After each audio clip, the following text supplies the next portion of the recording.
everyone. Welcome back to North Dakota Today. Right now we're talking about your kiddos. Children are constantly consuming online content, and a percentage of that are digital ads. Some are good, some are really bad.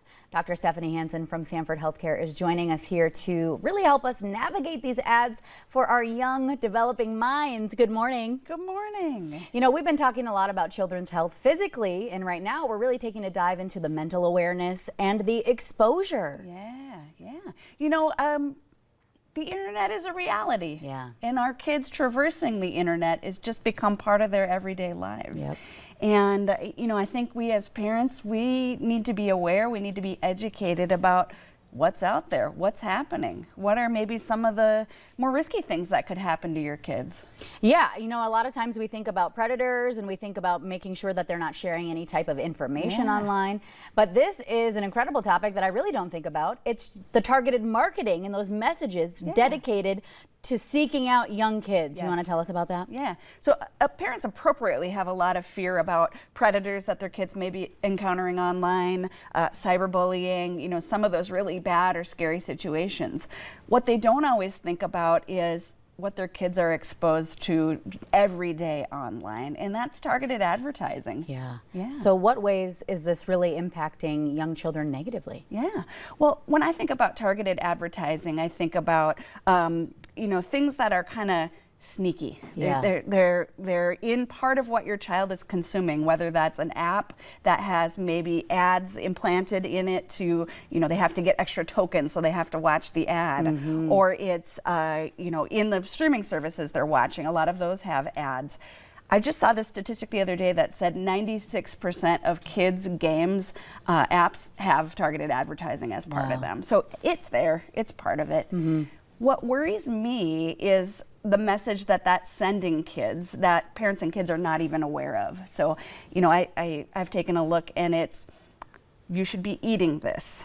You should look this way. You should eat this to look this way. You know, it's things about body image, about what we should be consuming, how we should be acting.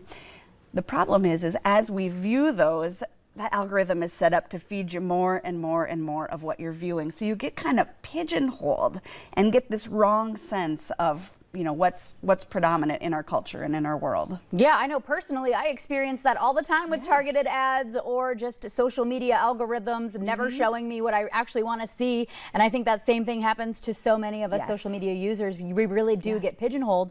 But when it comes to kids, this could be unhealthy in so many ways. So many ways. You know, something as innocuous as wellness content, you know, oh, my teen is interested in healthy eating. But when you really think about what are the images about body image that are being sent that way, what are the images about, you know, restrictive eating habits, that's where I really start to get concerned. And that's true for boys and girls. Yeah, and that's a great point. I'm glad that you brought that up for both boys and girls, because that's an issue across the board. Yeah.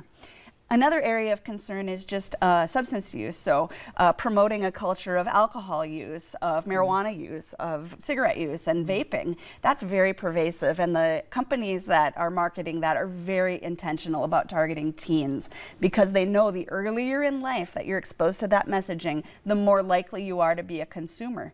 Teens just don't have the ability to think critically yet about what they're being exposed to. And I think that's your job as a parent. Yeah. So what are some best practices or the best way that we could really try to combat this and help our children? So lectures don't work. Removing internet doesn't work. One way, though, that you can really capture a teen is to really show them how they're being manipulated. They hate feeling like they're being tricked. They hate feeling like adults are getting the upper hand on them. So if you can show them the ways that advertisers are doing that, you can help them start to question what they're seeing. Wow, spoken like a true professional, Dr. Hansen. Thank you so much. She brings these incredible topics, and it's things sometimes you never even think about. So we really do appreciate that information this morning. Thank you. All right, everybody, stay tuned right here after the break. This spring season is welcoming lots of galas across the area, and Plains Art Museum is now preparing for their largest fundraiser of the year. We'll tell you all about it.